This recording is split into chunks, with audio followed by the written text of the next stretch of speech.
Hello, मेरा नाम है चंद्रहास। स्टडी स्मार्ट में आपका स्वागत है। आज हम वीकली करंट अफेयर में 19 से 24 अगस्त के सारे करंट अफेयर्स देखेंगे इंपॉर्टेंट, उनके बारे में जो कुछ इंपॉर्टेंट चीज़ें और सब कुछ समझेंगे।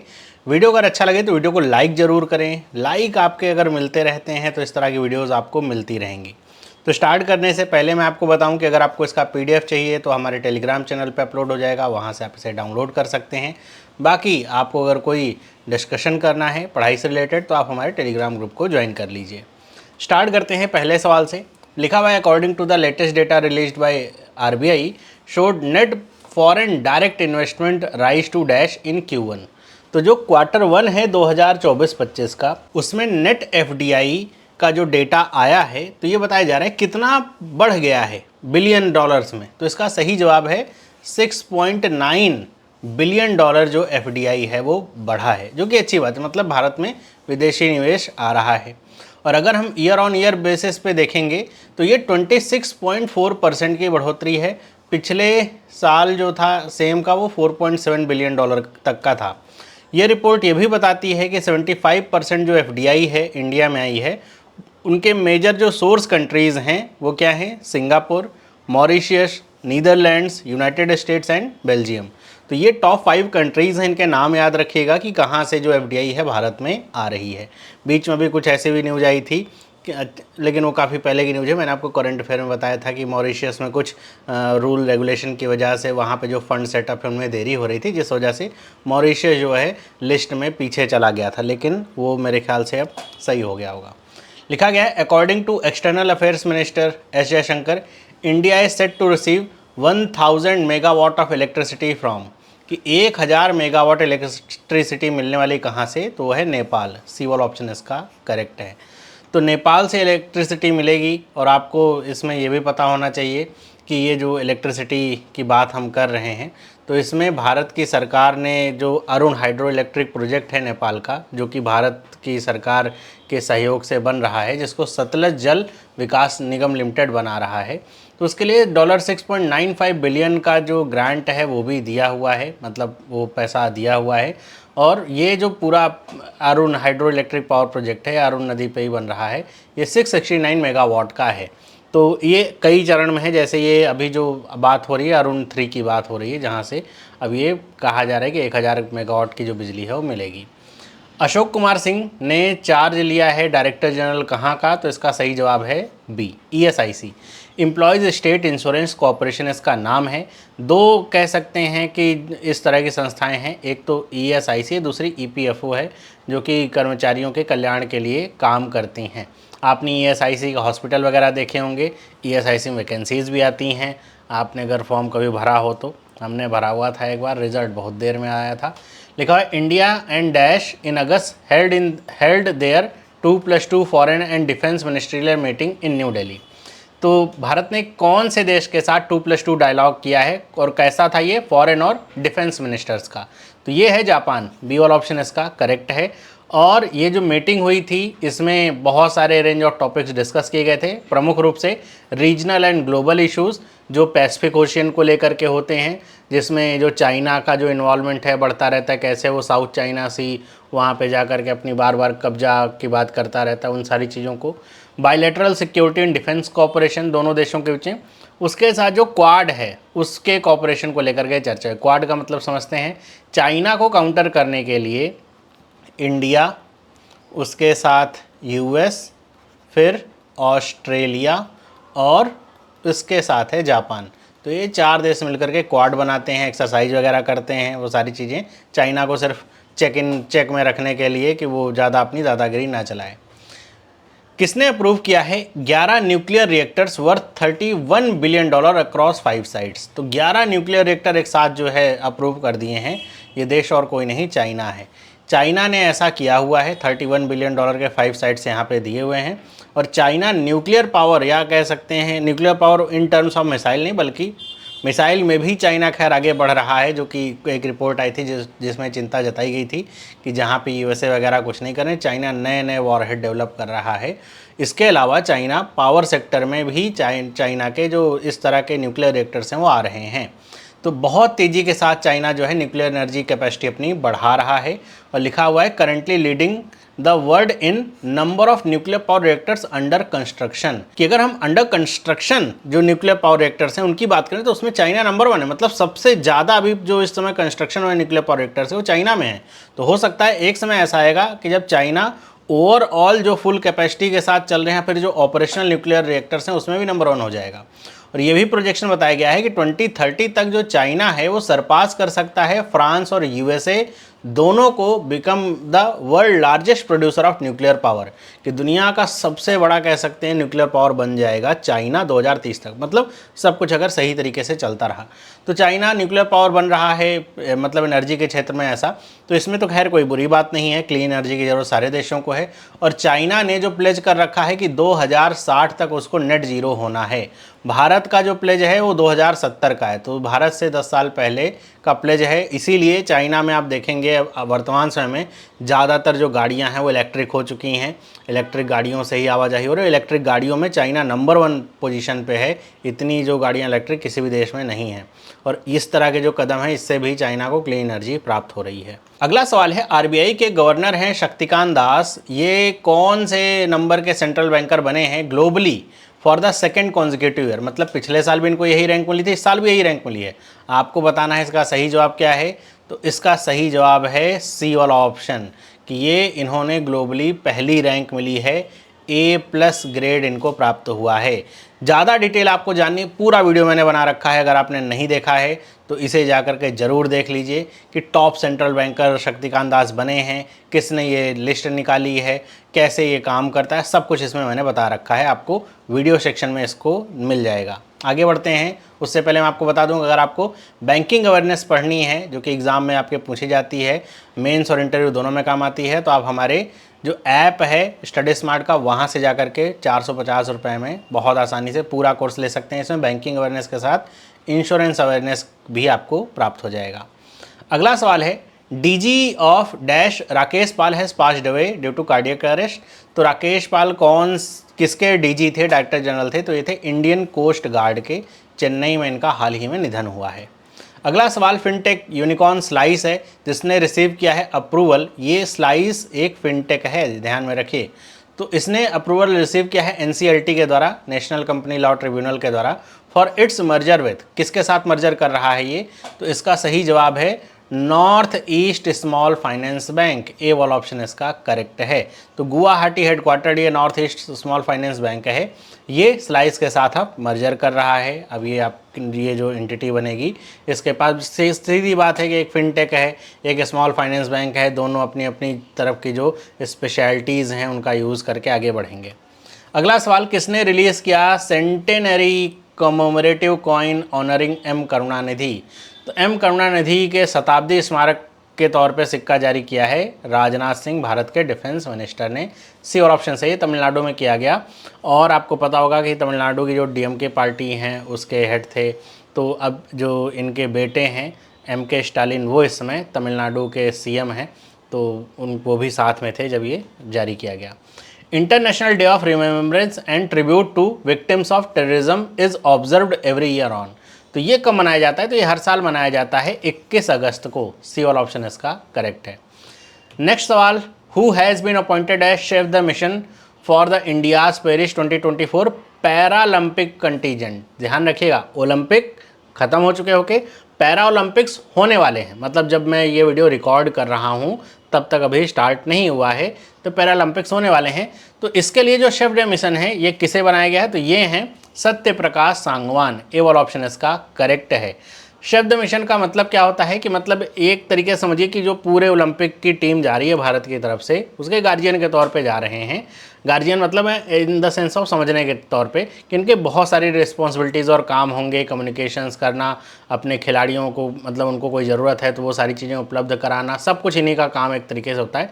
तो एक तरीके से मैनेजर ही समझिए। तो अगर हम पैरालंपिक्स गेम्स की बात करें, ये पेरिस में होंगे 28 अगस्त से 8 सितंबर 2024 को, मतलब इतने दिन चलने वाले हैं। पैरालंपिक का मतलब तो समझ रहे हैं कि जो दिव्यांगजन हैं उनके लिए ये जो गेम है ये होता है। ओलंपिक्स की तरह ही इसमें अलग अलग स्पोर्ट्स होते हैं, अलग अलग देश से लोग पार्टिसिपेट करते हैं। इस बार जो भारत का कंटिजेंट है या टीम अगर कह लें या नंबर ऑफ पार्टिसिपेंट्स हैं वो सबसे ज़्यादा हैं।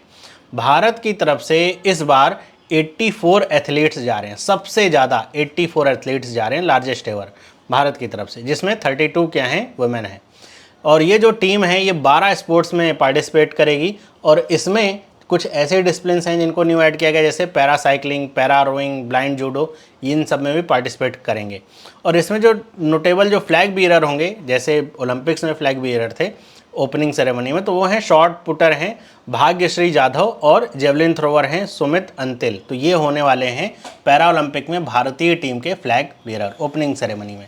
क्लोजिंग में कौन होगा वो बाद में पता चलेगा, बाद में जैसे क्लोजिंग में ओलंपिक वाले में क्लोजिंग में मनु भाकर को नियुक्त किया गया था, उसके साथ हॉकी के जो गोलकीपर थे PR श्रीजेश, उनको नियुक्त किया गया था। तो ऐसे ये जो क्लोजिंग सेरेमनी के फ्लैग बीयरर होंगे वो अलग होंगे।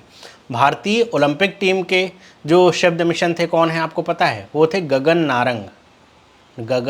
नारंग ये थे, याद रखिएगा, पैरा ओलंपिक ओलंपिक दोनों का। वर्ल्ड ह्यूमैनिटेरियन डे कब कमेमोरेट किया जाता है हर साल, तो ये सेलिब्रेट किया जाता है 19 अगस्त को। Who is going to launch India's first constitution museum marking 75th anniversary of the adoption of constitution of India, कि भारत के कॉन्स्टिट्यूशन मतलब संविधान को एडॉप्शन के 75th एनिवर्सरी को कमेमोरेट मतलब मनाने के लिए कौन पहला कॉन्स्टिट्यूशन म्यूजियम संविधान संग्रहालय शुरू करने जा रहा है, तो ये है OP Jindal global university, B वाला ऑप्शन इसका करेक्ट है।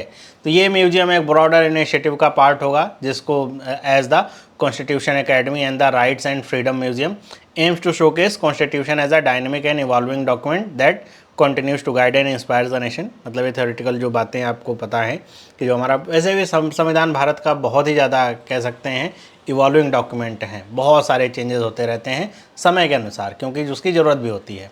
और इस म्यूजियम में बहुत सारे फीचर्स भी यहाँ पे दिखाए जाएंगे, क्योंकि म्यूजियम में तो फीचर बहुत सारे दिखाए जाएंगे। हिस्टोरिकल डेटा क्या रहा, लैंडमार्क जजमेंट क्या रहे, कौन कौन से ऐसे जजमेंट्स रहे जिनसे भारतीय संविधान या नागरिकों का बहुत ज़्यादा भला हुआ, भारत में बहुत जो कह सकते हैं कानून व्यवस्था उसमें सुधार आया, वो सारी चीज़ें इसमें दिखाई जाएंगी।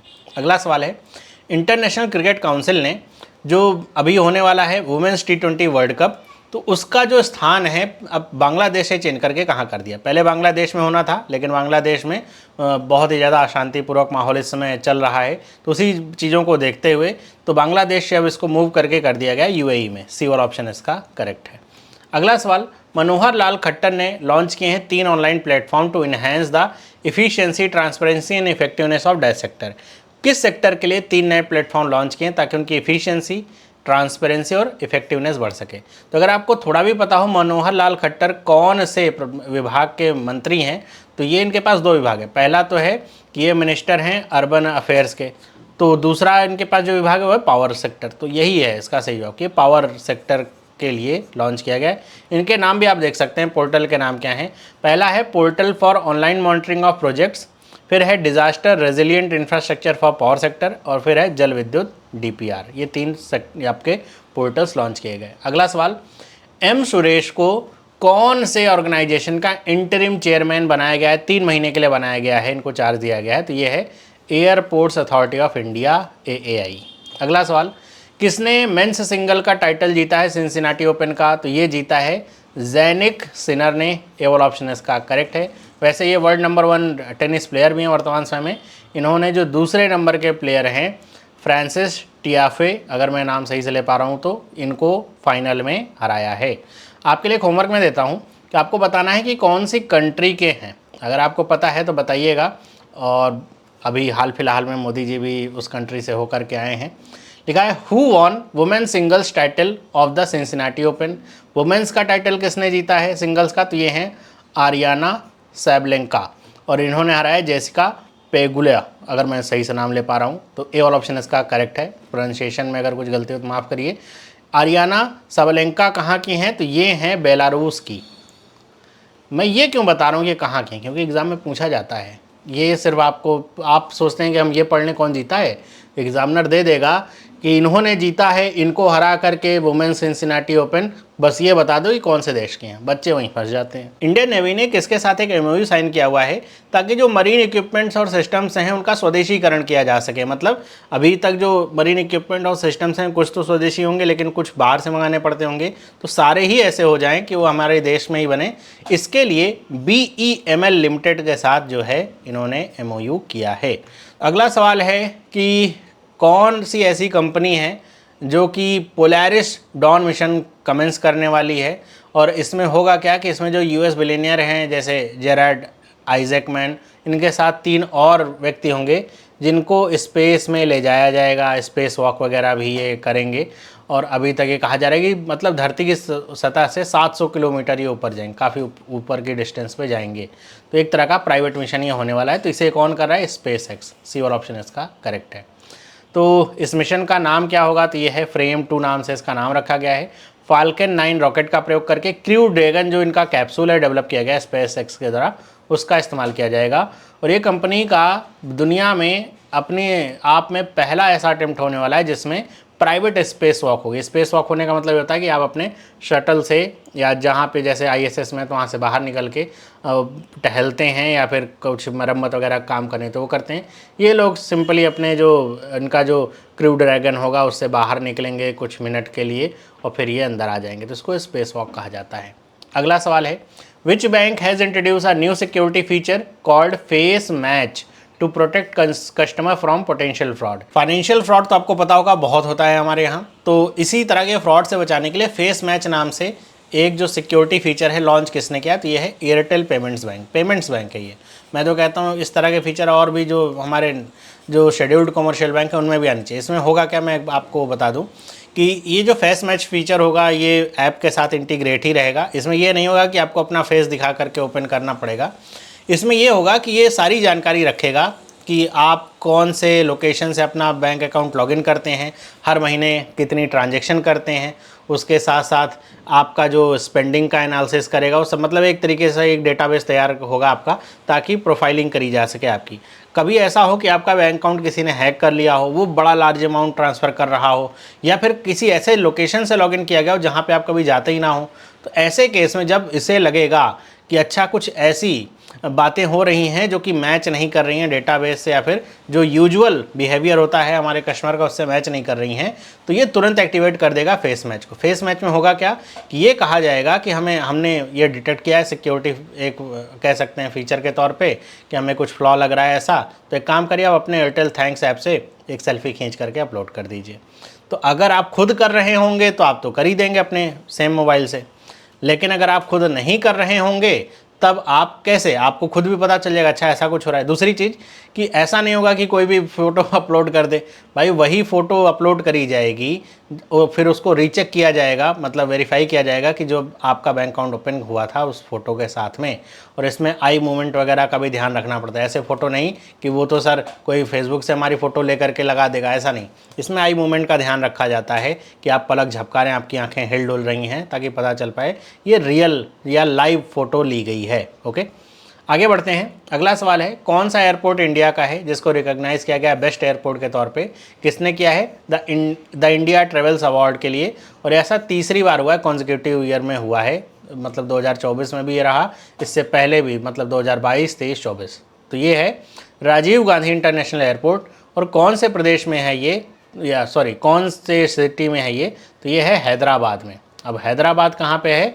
तो ये है तेलंगाना में, है ना, आंध्र प्रदेश में नहीं। पहले आंध्र प्रदेश की राजधानी हुआ करता था, अब आपको पता होगा कि आंध्र प्रदेश की जो राजधानी है वो बदल दी गई है और उसके लिए फंडिंग भी प्राप्त हुई है, उसका नाम है अमरावती। और हैदराबाद जो कि एक तरीके से कह सकते हैं जैसे बेंगलुरु टेक हब है, हैदराबाद भी टेक हब है, तो वो तेलंगाना की राजधानी है। IAS ऑफिसर हैं गोविंद मोहन, इन्होंने कौन सा पदभार संभाला है, कहाँ के सेक्रेटरी बने हैं? तो ये हैं यूनियन होम सेक्रेटरी नए। अगला सवाल है, अमरदीप सिंह भाटिया हैं, इनको भी सेक्रेटरी बनाया गया है, कहाँ का? तो ये हैं DPIIT के। DPIIT मतलब कोई IIT का संस्थान नहीं है, तो इसकी फुल फॉर्म होती है department for promotion of industrial and internal trade, तो उसके सेक्रेटरी बनाए गए हैं। अगला सवाल, कौन सा ऐसा ब्रांड है जिसको दुनिया का सबसे स्ट्रॉन्गेस्ट ब्रांड ये अवार्ड मिला है, 2024 का ये बना है। ये किसने बताया है? ब्रांड फाइनेंस, आपको पता होगा कंसल्टेंसी है, इसकी रिपोर्ट आती है global food and drink report 2024। तो ये इंडिया का ब्रांड है। क्या नाम है इसका? अमूल। डी वाला ऑप्शन इसका करेक्ट है। इसके ऊपर भी मैंने पूरी एक फुल लेंथ की वीडियो बना रखी है, क्या रैंकिंग हुई, कैसे रैंकिंग हुई, क्या इसकी खास बातें और इसका क्या इफेक्ट पड़ेगा, सब कुछ। तो आपको देखना है तो ये वीडियो आपको मिल जाएगी वीडियो सेक्शन में। अगला सवाल है, जर्मनी के कैप्टन हैं ईल के गुंडाघॉन, अगर मैं प्रोनाउंसिएशन सही कर रहा हूँ, थोड़ा ऐसा हो जाता है। इन्होंने अनाउंस कर दिया अपना रिटायरमेंट फ्रॉम इंटरनेशनल डैश। तो आपको बस ये बताना है कौन से खेल संबंधित हैं ये, तो ये थे फुटबॉल से संबंधित। बी वाला ऑप्शन इसका करेक्ट है। अगला सवाल है, एनपीसीआई ने एक नया फीचर इंट्रोड्यूस किया है, उसका नाम आपको बताना है, जिससे मल्टीपल, जो कह सकते हैं एक सिंगल यूपीआई आईडी से मल्टीपल इंडिविजुअल उसे शेयर कर पाएंगे। मतलब एक प्राइमरी यूज़र होगा, उसके नीचे बहुत सारे सेकेंडरी यूज़र होंगे। मतलब एक व्यक्ति जिसके पास यूपीआई आईडी है वो बहुत सारे लोगों को अपने नीचे यूपीआई आईडी शेयर कर पाएगा। तो इसका नाम क्या है? तो इसका नाम है यूपीआई सर्कल। डी वाला ऑप्शन इसका करेक्ट है। इसके ऊपर मैंने पूरी फुल लेंथ की वीडियो बना रखी है कि कैसे काम करेगा, इसमें क्या क्या फीचर्स होने वाले हैं, क्या इसमें लिमिट्स वगैरह रहेंगी, सब कुछ। अगर आपको पूरा समझना है, जो कि जानना ही चाहिए, तो आप इस वीडियो को देख लीजिए। अगला सवाल है, राजेश नाम्बियार को अपॉइंट किया गया है प्रेसिडेंट ऑफ विच ऑर्गेनाइजेशन? तो ये बने हैं नॉसकॉम के ऑर्गेनाइजेशन के प्रेसिडेंट। नॉसकॉम का मतलब होता है national association of software and services companies. तो ये इसका फुल फॉर्म है, कई बार फुल फॉर्म भी पूछ लिया जाता है। अगला सवाल, किसने अनाउंस किया है कि वो यूपीआई वाले अपने प्लेटफॉर्म पे वो क्रेडिट लाइन को लॉन्च करा है? मतलब ये है कि इस ऐप का अगर आप इस्तेमाल करें और आपके बैंक अकाउंट ने आपको एक क्रेडिट लाइन दे रखी है, तो आप उस क्रेडिट लाइन को अपने इस ऐप के यूपीआई ऐप पे जोड़ पाएंगे। तो अगर आपको कहीं पेमेंट करनी है तो आपको ये नहीं देखना है कि हमारे तो अकाउंट में पैसा नहीं, कैसे हो पाएगा यूपीआई से। तो आप यूपीआई के माध्यम का इस्तेमाल करके भी क्रेडिट लाइन का इस्तेमाल कर पाएंगे। तो इसका सही ऑप्शन है फ़ोनपे। बी वाला ऑप्शन इसका करेक्ट है। तो इसमें जैसा मैंने आपको बताया कि जिन कस्टमर्स के पास क्रेडिट लाइन है, अच्छा ये ध्यान रखिए, क्रेडिट लाइन कुछ क्रेडिट कार्ड की तरह है, थोड़े बहुत डिफरेंसेस हो सकते हैं। जैसे क्रेडिट कार्ड होता है, आपको एक कार्ड दे दिया गया कि आपके पास एक लिमिट दे दी गई कि आप 10,000 रुपये, 1,00,000 रुपये खर्च कर सकते हैं। तो जितना आप खर्च करेंगे उतने पे आपको ब्याज देना पड़ेगा कुछ समय के बाद, उससे पहले आप लौटा देते हैं बैंक को, तो कोई बात नहीं। वैसे ही क्रेडिट लाइन होती है। तो क्रेडिट लाइन का इस्तेमाल अभी तक जैसे नेट बैंकिंग, चेक वगैरह के माध्यम से होता था कि अगर आपके अकाउंट में 0 पैसा भी है, लेकिन अगर आपके बैंक ने आपको ये क्रेडिट वर्दी मानते हुए 10,000 रुपये क्रेडिट लाइन दे रखी है, मतलब थोड़ा अमाउंट बताता हूँ, तो इसका मतलब ये कि आपके अकाउंट में अगर 0 बैलेंस भी है तब भी आप 10,000 रुपये तक की पेमेंट कर पाएंगे और बाद में आपको ये बैंक को लौटाना पड़ेगा, इस पर जो इंटरेस्ट वगैरह लगता है उसके माध्यम से। तो ये जो क्रेडिट लाइन है इसको अब आप एक्सेस कर पाएंगे फ़ोनपे ऐप के माध्यम से, अगर आपके पास है तो आप इसे कहीं भी खरीदारी के लिए खर्च कर पाएंगे। क्योंकि आरबीआई ने, अब ये सब हुआ क्यों? तो आरबीआई ने अभी जो यूपीआई है उसके स्कोप को बढ़ाते हुए जो प्री अप्रूव्ड क्रेडिट लाइन है उसको भी इंक्लूड कर दिया, और इसका नाम क्या था? Credit line on UPI. तो ये नया फीचर यूपीआई में जोड़ा गया ताकि और ज़्यादा सुविधाजनक बनाया जा सके यूपीआई के अडॉप्शन को। और फ़ोनपे की बात करें तो आपको पता होगा इंडिया का जो लीडिंग फिनटेक कंपनी है वॉलमार्ट के द्वारा बैक्ड है, या उसी की कंपनी है, उसी का प्रोडक्ट है कह लीजिए। तो फ़ोनपे एक डिजिटल पेमेंट ऐप है जो कि अगस्त 2016 में लॉन्च हुई थी। 550+ मिलियन इसके रजिस्टर्ड यूजर्स हैं, और अगर डिजिटल एक्सेप्टेंस की बात करें तो 40 मिलियन प्लस इसके पास मर्चेंट्स जुड़े हुए हैं। तो भारत की वन ऑफ द लीडिंग, अगर कह सकते हैं, अभी कुछ समय पहले तो शायद ये सबसे ज़्यादा इसके पास यूजर्स और ट्रांजैक्शन का एक रिकॉर्ड भी था कि इंडिया में सबसे ज़्यादा यही काम कर रहा है। फिर उसके बाद और भी जो कंपनियां थी वो थी। इसी को लेकर के एक और न्यूज़ भी आई थी कि ऐसा ना हो कि भारत का जो यूपीआई शेयर है उस पर 1 या 2 ही कंपनी केवल कब्जा कर ले। इसको लेकर के था कुछ नियम, अभी तक तो लागू नहीं हुआ, कि हमें कुछ ना कुछ ऐसे लिमिट लगानी पड़ेगी कि इस कंपनी से केवल इतने ही ट्रांजैक्शन हो सकते हैं। तो वो अभी तक आया नहीं, कुछ आएगा तो बताएंगे। केवीआईसी ने किसके साथ एमओयू साइन किया हुआ है for physical verification of PMEGP? तो पीएमईजीपी के लिए केवीआईसी ने ये साइन किया हुआ memorandum of understanding department of post के लिए, कि जो भी फिजिकल वेरिफिकेशन का काम होगा वो डिपार्टमेंट ऑफ पोस्ट के जरिए या फिर डाकघर के जरिए हो पाएगा। तो इस एमओयू में यही होगा कि जो पोस्टल डिपार्टमेंट है वो फिजिकली वेरीफाई करेगा new units being set up across the country under prime minister employment generation programme. तो जो भी इस तरह की यूनिट सेटअप होगी उसको फिजिकल वेरीफाई करेगा डिपार्टमेंट ऑफ पोस्ट। अगला सवाल है, the green strategic partnership between government of India and dash has fostered significant collaboration leading the establishment of smart laboratory on clean rivers in Varanasi. तो इसका नाम भी शॉर्ट में, अच्छा ये नाम लिखा हुआ है शॉर्ट में, नाम है SLCR, smart laboratory for clean reverse. तो ये गंगा नदी को साफ कर, वैसे तो सारी नदियों के लिए, गंगा नदी के ऊपर भी काम चल रहा है। तो वाराणसी में ये इसको लॉन्च किया गया है, इस्टेब्लिश किया गया है। तो इसमें भारत सरकार के साथ डेनमार्क की जो गवर्नमेंट है वो काम कर रही है। अगर हम भारत सरकार बात करते हैं तो एक ब्रॉड टर्म हो जाता है। इसमें अगर हम देखें कौन कौन से डिपार्टमेंट हैं, तो एक है डिपार्टमेंट ऑफ वाटर रिसोर्सेज, फिर है department of river development and Ganga rejuvenation. तो ये डिपार्टमेंट आपके आते हैं भारत सरकार की तरफ से। IIT BHU इसमें संस्थान है और गवर्नमेंट ऑफ डेनमार्क है, जो तीनों ऐसा मिल करके ये स्मॉल रिवर रिजुवनेशन और मैनेजमेंट का काम करने वाले हैं। मतलब भारत में जो नदियाँ इतनी गंदी हैं उसको साफ़ करने का प्रयास किया जा रहा है। तो इसके लिए लिखा हुआ है SLCR secretariat to receive initial funding of 16.8 crore from Jal Shakti ministry, additional 5 crore grant from Denmark to support long term sustainability and project development. कि प्रोजेक्ट के सस्टेनेबिलिटी और डेवलपमेंट के लिए, कि ऐसा ना हो आज शुरू कल ख़त्म, इसके लिए 16.8 करोड़ रुपये तो जल शक्ति मंत्रालय दे रहा है, 5 करोड़ रुपये डेनमार्क से मिल रहे हैं इसे। अगला सवाल, ministry of skill development and entrepreneurship MSDE short में कहते हैं, इसने MOU साइन किया है supply chain operations academy of dash to upskill 1000 of employable youth across India. तो कौन सी कंपनी की जो सप्लाई चेन ऑपरेशंस एकेडमी है उसके साथ इन्होंने ये साइन अप किया है, वहाँ पे जो एम्प्लॉयबल यूथ हैं उनको ट्रेनिंग दी जाएगी। तो ये है फ्लिपकार्ट की, सी वाला ऑप्शन इसका करेक्ट है। ध्यान रखिए फ्लिपकार्ट को भी अब वॉलमार्ट ने खरीद लिया है। According to prime global cities index Q2 2024 which Indian city rank second in the global property price index. तो ग्लोबली अगर हम बात करें तो कौन सी सिटी दूसरे नंबर पे है, कि मतलब इस सिटी में जो प्रॉपर्टी के प्राइस हैं वो सबसे ज़्यादा परसेंटेज के रूप में बढ़े हैं। तो इसका सही जवाब है बी, मुंबई। तो ये है सेकंड नंबर पे भारत में, ये है थर्ड नंबर पे, भारत में नहीं मतलब ग्लोबली, भारत की ये है सिटी मुंबई सेकंड नंबर पे ग्लोबली और दिल्ली है थर्ड नंबर पे। पहले नंबर पे कौन है इसमें, तो ये है मनीला। पता है मनीला कौन से देश की राजधानी है, पता है तो बताइए। अगला सवाल, India's second 700 megawatt nuclear power KAPS 4 plant in dash starts operation at full capacity. अभी तक ये 90% कैपेसिटी पे काम कर रहा था, अब ये 100% कैपेसिटी पे काम कर रहा है। बस आपको ये बताना है KAPS 4 प्लांट कहाँ पे है, तो ये है गुजरात में, बी और ऑप्शन सही है। फुल फॉर्म तो पता होनी चाहिए, Kakrapar atomic power station KAPS के नाम से जाना जाता है। और इसमें एक बात और आपको ये ध्यान में रखनी है कि ये जो है the nuclear power corporation of India limited NPCIL, ये वर्तमान समय में इसके पास 24 रिएक्टर्स के साथ ये काम कर रही है। मतलब भारत में 24 रिएक्टर्स काम कर रहे हैं। इनकी जो टोटल कैपेसिटी है वो 8180 मेगावाट्स की है, लिखा and has 8 units with capacity of 6800 megawatt under construction. कि इतने यूनिट अभी अंडर कंस्ट्रक्शन में, बाहर जैसे भी चाइना की बात करी थी ना न्यूक्लियर पावर में, वैसे इंडिया अभी बहुत तेज़ी से न्यूक्लियर पावर की तरफ बढ़ रहा है। लिखा है 10 more reactors with total capacity of 7000 megawatt are in pre project activities.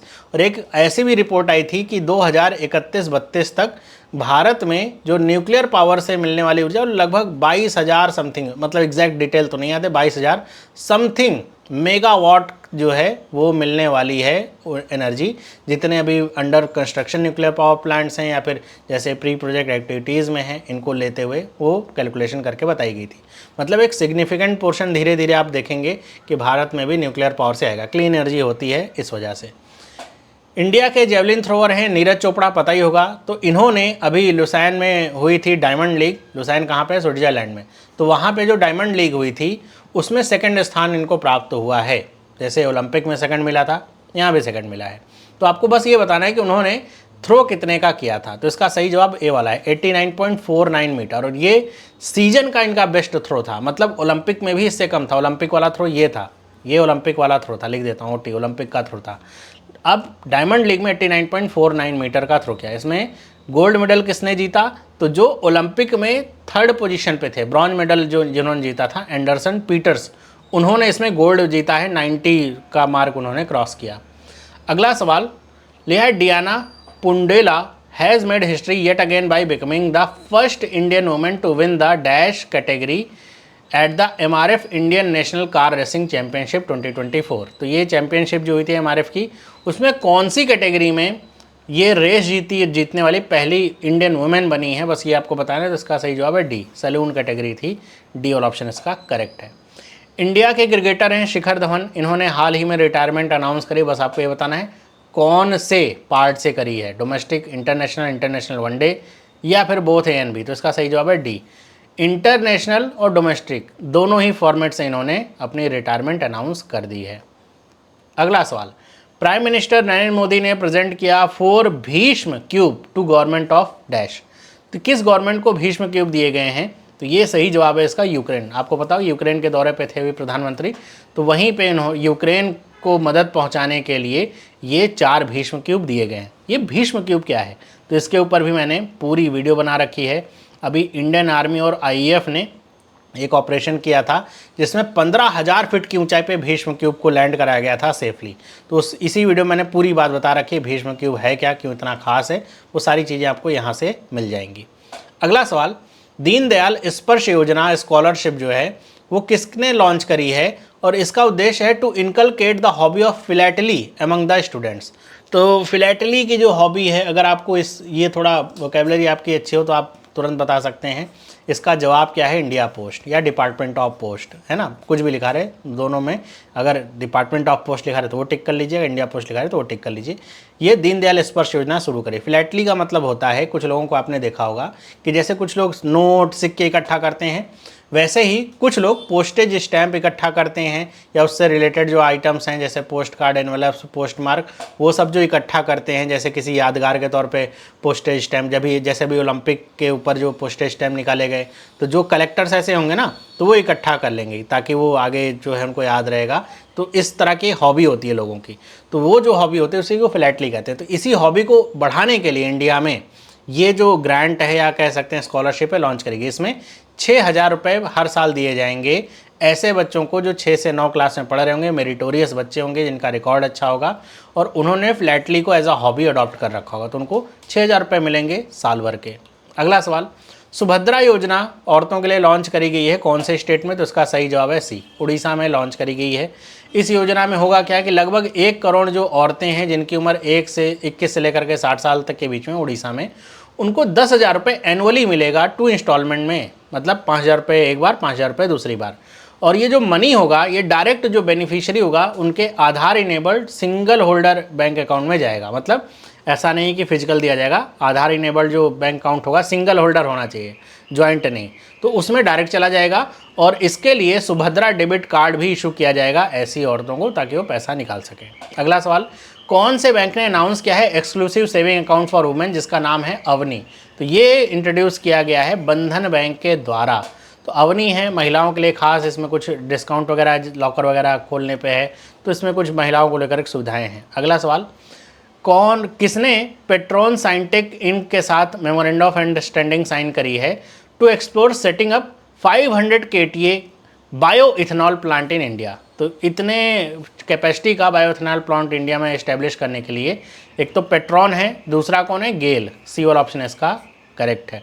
अगर यहाँ पे अगला सवाल इसी एनर्जी सेक्टर से ही है कि Tata power solar system limited जो है इसने एग्रीमेंट साइन किया है कौन से बैंक के साथ, ताकि जो पावर सोलर सिस्टम मतलब ये जो रूफ टॉप सोलर सिस्टम है या जो सोलर पैनल से लगाने का काम करेंगे तो उसके लिए जो फाइनेंसिंग होगी वो प्रोवाइड किया जा सके residential as well as corporate customers को। तो ये है ICICI बैंक, डी वाला ऑप्शन करेक्ट है।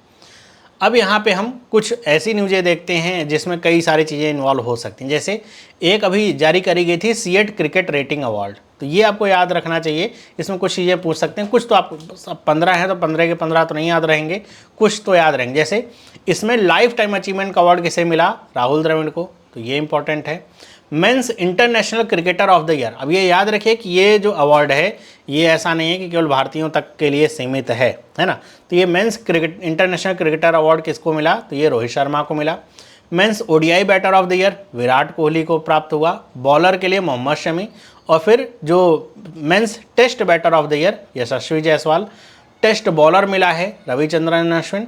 Mains T20I batter of the award, ये देखिए ये फिल सॉल्ट को मिला है ना, तो ये जैसे विदेश के हैं। इसी तरह T20 बॉलर के लिए टिम साउदी को मिला है, न्यूजीलैंड के हैं। फिल सॉल्ट आपके इंग्लैंड के हैं। फिर साई किशोर को मिला गया है domestic cricketer of the year का अवार्ड। और वुमेंस वाला सेक्शन भी याद रखिए, वुमेंस इंडियन बैटर का अवार्ड मिला गया है स्मृति मंधाना को। बॉलिंग के लिए दीप्ति शर्मा को मिला है।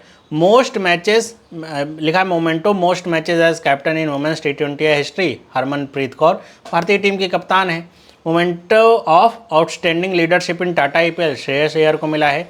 इसी तरह memento for fastest double century ये मिला है शेफाली वर्मा को। ये मोस्ट इंपॉर्टेंट हो सकता है शेफाली वर्मा को, जो ये डबल सेंचुरी वाला मिला है। फिर आखिरी में है excellence for in sports administration, ये मिला है जय शाह को, जो कि अब ICC में भी जाने वाले हैं। तो ये अवार्ड्स हैं, ज़्यादातर नाम जाने पहचाने, एक दो बार आप पढ़ेंगे तो आपको पूरा ही याद हो जाएगा।